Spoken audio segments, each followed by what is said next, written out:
So what do you call a player that's 6'5", 215 pounds, with vice grip hands, movement skills as smooth as silk, and the ability to dunk on a defensive back at will? I might call him blessed. But for this video, we're talking about Tetairoa McMillan. Somehow, some way, Tetairoa McMillan is one of the most misunderstood prospects coming out in the 2025 draft. You know, folks see 6'5" and a few jump balls and they automatically want to throw him into that box with other big-bodied wide receivers. You know, the ones that they view as this big physical X that plays on the boundary, dominates press coverage, but is probably a little bit stiff getting in and out of his breaks. You know what I'm saying? The ones that struggle to create separation. They don't really provide much after the catch either. But the funny thing is, in reality for Tetairoa McMillan, although he's fully capable, he seems to have some inconsistencies versus press coverage. He doesn't always use his size like he should, but he's also a good separator that can win at all three levels. With the combination of how he dominates at the catch point and his ability to create yards after catch, Tetairoa is one of the most unique prospects and receivers we've seen in some time. Unfortunately, his size and measurables have kind of boxed him into a stereotype that he really just doesn't fit, to be honest. So I'm just trying to figure out why he was so heavily scrutinized by the media pundits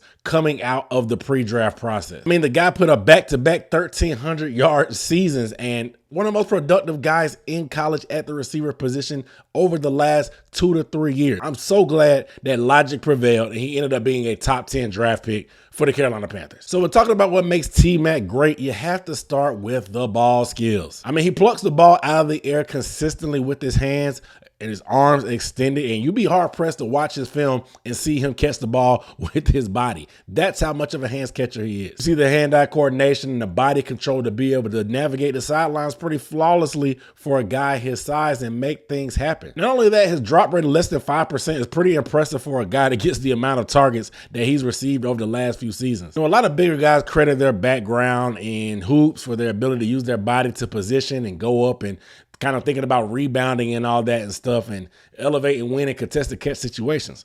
But that's where T-Mac is different from everybody else, like I've been saying. When you see the timing and the ability to elevate and catch the ball at the highest point, that goes back to his background of playing volleyball once upon a time. Here's an example of T-Mac just being able to come up with a play, plucking the ball out of the air, getting his feet in bounds, showing the body control and the concentration that he has, even with 3 defenders all around him, still gets 2 feet in bounds with nobody able to play above the rim just like he can. We'll just check this out because there's supposed to be 2 separate routes here, and the offender falls, so that way there's 3 defenders now in the same vicinity, but that doesn't matter. T-Mac is going to keep doing that. Look, watch how he's running full speed, but breaks down, sees the ball in the air. He has his eyes on the ball. No defender does, but he's concentrating, goes up, elevates at the highest point, full arm extension with the hands, not using the body, plucks it out of the air, still gets 1 foot down, 2 foot down, and that'll be good on Sundays, but even great on Saturdays. The ball skills also stick out across the middle of the field when he's going through traffic. We just saw him catch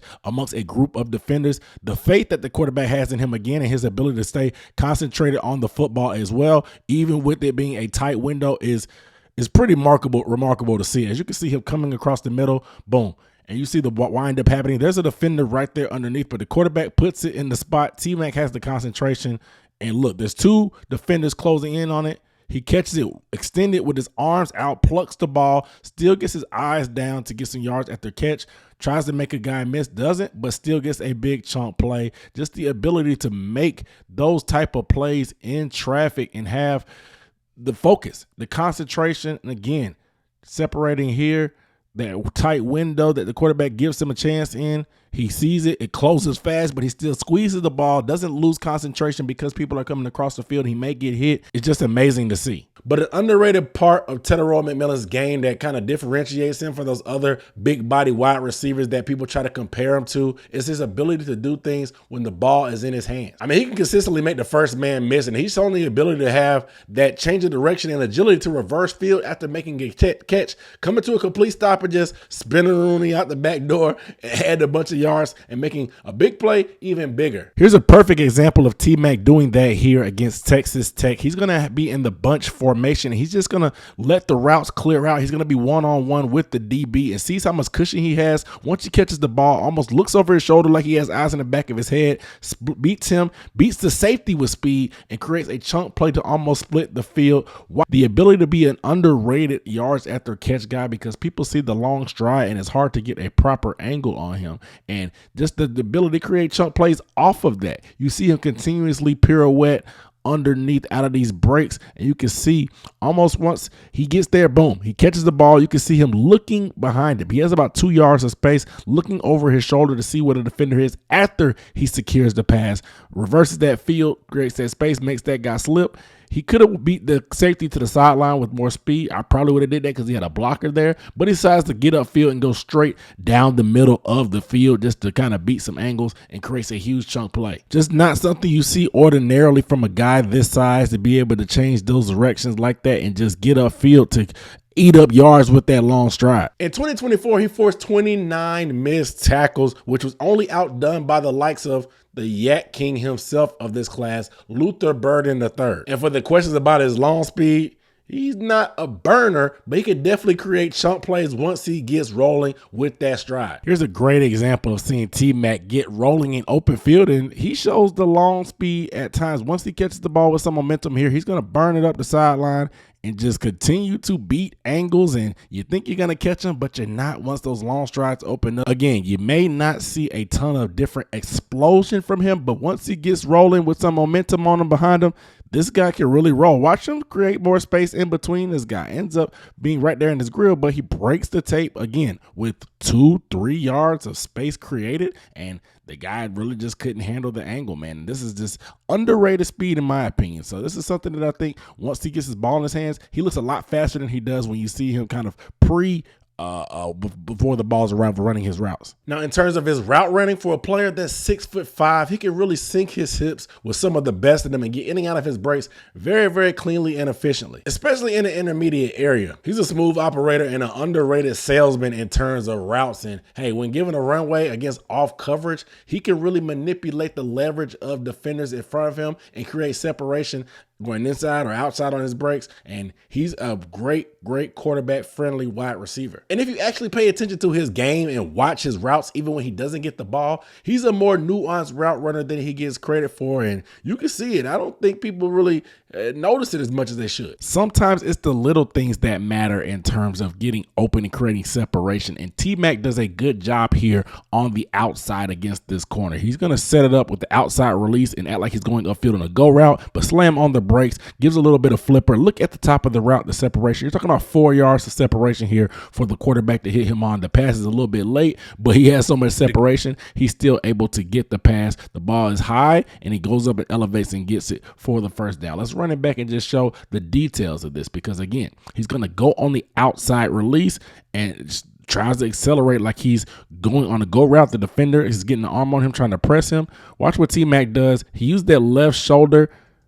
You can see him, he throws the arm and pushes off just a little bit to create separation. That little flipper, it's not really a full extension, just a flipper, and that makes the defender, whatever momentum he had running upfield to try to stay with him on the go route, he keeps him, letting him go on his merry way, but he chops on the brakes, gets it, the ball comes here, elevates and catches it with his hands full extension. Just a good job with subtleties at the top of the route to create separation of space using physicality. Here's another example of him just manipulating the defenders with off coverage and just being a good salesman on these routes, and boom, creating separation at the top. Doesn't get the target, but you can see how much space he was able to create. Let's pause it at the top of the route.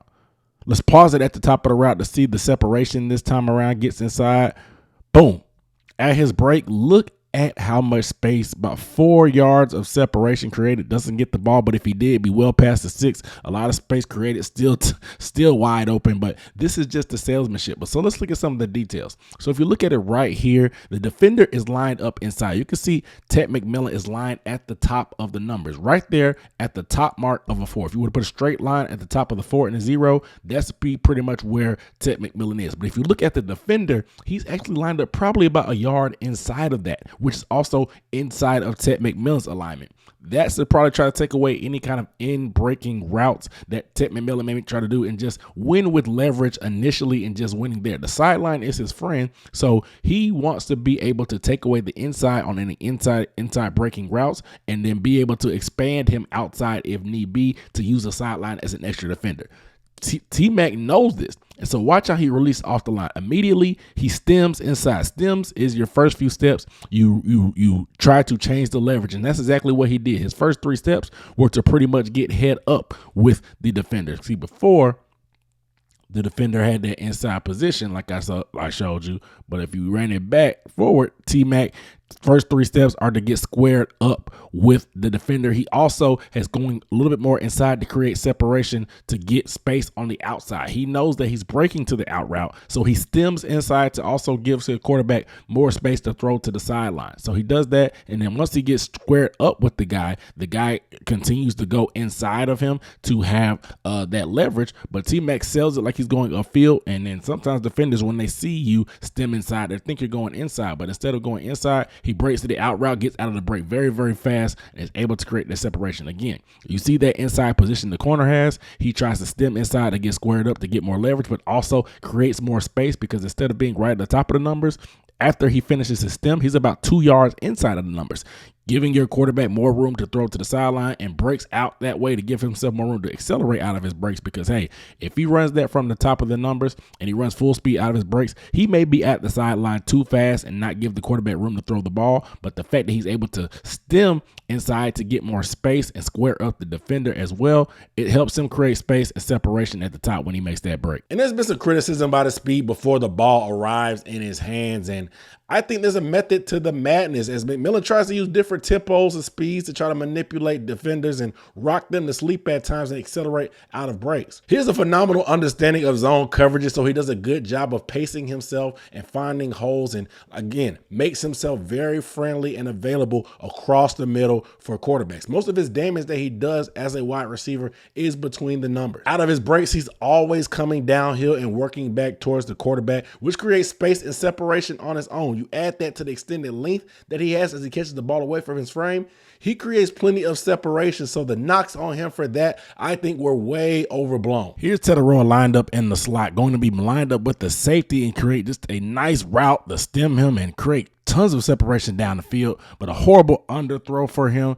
but he's still able to make the adjustment and come up with the big play. You'll see it here. He's going to be at the left of the screen. He's going to end up being, just based on the alignment of everything, he's going to be one-on-one with a safety down the field. He throws a move at him, sells it outside, leans, and then gets the defender to jump outside, jabs that foot in the ground, and you can see the quarterback throw it up, but it's completely underthrew. If he throws it down the field, it's easily a touchdown, but Tetairoa is still able to make a nice adjustment there. But let's go back and just show you what the route looked like at the top and how he was able to sell this route. So he comes off the line with his head down, and he slows up 5 yards away, looking like he's about to break to the outside, and just goes, 1 or 2 subtle steps, sticks that foot leaning to the left, gets the defender to jump. As soon as that defender jumps and he sees it, look at him lower that foot, almost looks like a crossover, jabs that foot in the ground, gets downfield. The ball is completely underthrown, but he stays flat, adjusts it, makes a little bit of a spin move to try to break a tackle, and creates a chunk play. And when I say quarterback friendly, this is what I mean, because being able to get this open, but also be able to adjust to bad passes, so even when you're wrong, you're still right, that just helps your quarterback feel a lot more comfortable and creates a safety blanket for you on the outside. When you have a guy that runs routes like this, the quarterback can trust him. He's going to run the out route like this and rolls and gets out of the break probably at the 46 or 47, but watch where he catches the ball, because typically you would think it's a square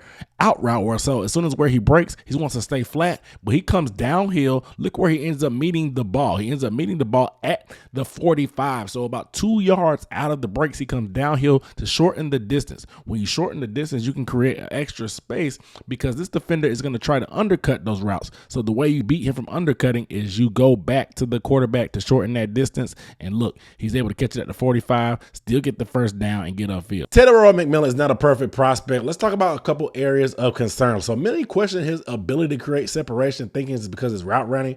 But the area where he really needs the growth in his route running is actually using his physicality more to separate. Yes, he's a bigger receiver, but he could have some finesse to his game. There's flashes at times of tape on him being physical when getting off press and running routes, but he doesn't do it consistent enough. Again, like I said before, when he's facing off coverage, he has no issues winning whatsoever. But even when he wins at times, defenders can stay on his hip pocket and ride him onto routes at times and really can kind of blanket him in coverage. There's certain defensive backs in the NFL that are very sticky and very grabby that will give him some trouble until he learns how to be more physical and hand fight with them to kind of keep himself clean. They're going to try their best to knock him off his track, and he has a guy on his own team. JC Horn is a textbook type of corner that does that style of play that he could probably learn from and get better. Another area of concern is press coverage. Too many times you can see him really not having a plan when it comes to the line of scrimmage, and he's going to combat with a defensive back that's up in his grill. And with that big frame that he has, he really can't play as low as he needs to, and so there's that big torso and target area with surface area for DBs to really get hands on, knock him on his track, off his track, expand him and squeeze him to the sideline and create less space for the QB to target. But this to me can be easily corrected. For one, he already shows the ability to beat press with quickness and with physicality. So to me, when I'm scouting a prospect, when I see the flashes on tape of him actually doing it, that lets me know that he's capable. You just have to coach him and get him to be more consistent. Two, he already has that natural physical advantage over defensive back. So it's just up to coaching to, again, get him to lean into that physical advantage and win with that. And three, his alignment versatility just allows him to move around, whether you want to put him in a slot, put him at the Z that you can put him in motion, put him in stack formations. All these are assets, but also they're a way to keep him clean from press coverage. That way he can continue to get free releases. And like I said, versus off coverage, this guy is a menace. Here's an example of just using quickness to beat press coverage. He's going to be lined up here at the bottom of the screen, and he's going to give a quick little foot fire left, right, left, and leave the cornerback sitting there frozen. Let's go back and break it down step by step, because this is a very quick move and getting by him, leaving the corner, kind of reaching, and he gets by. So let's watch how he does it. He's going to hop skip out of the press. He's going to jab that left foot in the ground to make it seem like he's going inside, but bounce off that right foot and look at that left arm that's going to swipe the cornerback away, giving him his momentum that way, pushing inside, and then getting free to go over the top. The corner has help over the top, so he's not really tripping, but to be able to get off him this clean with quickness, boom, and leave the cornerback kind of frozen and making his hips kind of turn and get stuck in his feet kind of stuck in the ground is great work by Tetairoa McMillan, having a plan and boom, showing that, hey, I have the quickness and the foot speed to be able to win that way. Next up at the top of the screen is going to be Tetairoa. It's going to be a little bit more physicality standpoint. I know it's kind of hard to see because the sun is beaming, but I wanted to zoom in and just see how he does there with the quick arm over and a chop and frees himself that way. Just watch how it happens. He's going to watch the feet. He's going to square his feet up and watch that outside arm, that right arm is going to arm over and swipe that hand down when the guy tries to punch it. Very, very quick. As that corner tries to get it through, it slaps it down, chops it free. As the corner doesn't land the blow that he wants to Tetairoa's chest, boom, that leaves him in the dust. Now he has him on his hip and beats him inside. He's open. It's a run play, so it's just kind of setting it up and having a plan. But this is what receivers do. When it's run plays, they work moves to see how they can beat these corners, how they can have a plan for the next rep. They plan for the next rep, not necessarily the current rep, just to see, okay, what kind of combination does he do? Does he lean extra hard when he punches his arms? Can I chop his arms? Is he weak when he punches? And this is just an example of winning with physicality, using that arm over and chopping through and winning there. So he shows the capability, just has to be consistent. Here, teammate is going to be lined up at the bottom. You're going to see him win with quickness and move inside here on a curl route he's going to run and just get nice little separation at the top of the route. And creates 2-yard separation at the top of the route. If you want to have some knocks on him, maybe it's that burst, the initial burst off the line of scrimmage, because he shows that he can win, but now that you win, where is the stride? You want to see him accelerate and create a little bit more space early on in the route with burst. That's how you end up getting by guys and stack them during your route. But regardless, I think he has the suddenness at the top of the route to be able to create separation when needed to, and the strength to, on crossing routes or out route, to be able to make things happen as well. But I just think here, when you see him make this move with setting up the corner, he jumps to the left, T-Mac does to set him up, and the cornerback shuffles his feet to the left, and then T-Mac jabs and gets inside. Look at all that space he creates there initially, but now where's the burst? You want to see the burst to create some separation down the field when you do that. So him actually winning against press is not my concern. What happens right after? Okay, yeah, if you want to knock that, I agree on that as well. Let's check here at the bottom of the screen against working a slant route. Boom, sets him up outside, and it comes back with the diamond release. It's what you typically call it when you have that little jab on the outside, and then boom, come across the guy's face. After that, let's watch it one more time from the top. You're going to see that there's a little initial punch by the corner. T-Mac sets him up outside just a little bit, and then boom, once he gets the hand on his chest, boom, swipe it away like he just did. You saw that. Watch the physicality from the hands. He has that hand to his chest, but T-Mac does a good job hand fighting, chopping that arm off, getting the arm over and swiping it up, creating that space. Quarterback hits him right between the numbers. That's how you look. That's how you want to win on an inside slant right here. You set him up with that outside move, put him to sleep with a little jab, boom, and then get the hands off suddenly with quickness, explosiveness out of that cut, but also using your hands in coordination with it. So the flashes are definitely there. Boom. You just want to see him with a little bit more burst. You see, once he wins out of this cut, boom, the ball should be on its way anyway, but you want to see him with a little bit more burst out of those. But anyway, the ball comes and hits him clearly on there. He wins inside. That's going to be a conversion here and get a big, nice little chunk play. Gain of what, 6, 7, 8 yards there. So I love to see the technique and the quickness. The hand fighting ability is there because the length he has, you just need to see a little bit more burst coming out of that. Will he ever have that type of burst? I'm not sure, because he does have some speed in terms of getting things opened up down the field. But initially in that short area, maybe that's something he never really improves on just because that's just the way he's built. But it is what it is. I still think that him being able to win there and get guys off of him using hand fighting techniques and quickness is something that you can build on. But being the top 10 pick, Tetairoa McMillan is going to be compared to a lot of his predecessors and guys in the future to come. But to me, he was head over heels better than any wide receiver in this class. It just felt like I was going store crazy because all these people were getting prospect fatigue in my eyes and telling me this guy wasn't the clear-cut wide receiver one, telling me all these knocks about him, telling me how he was such a scrub. But I'm just so glad, again, that logic won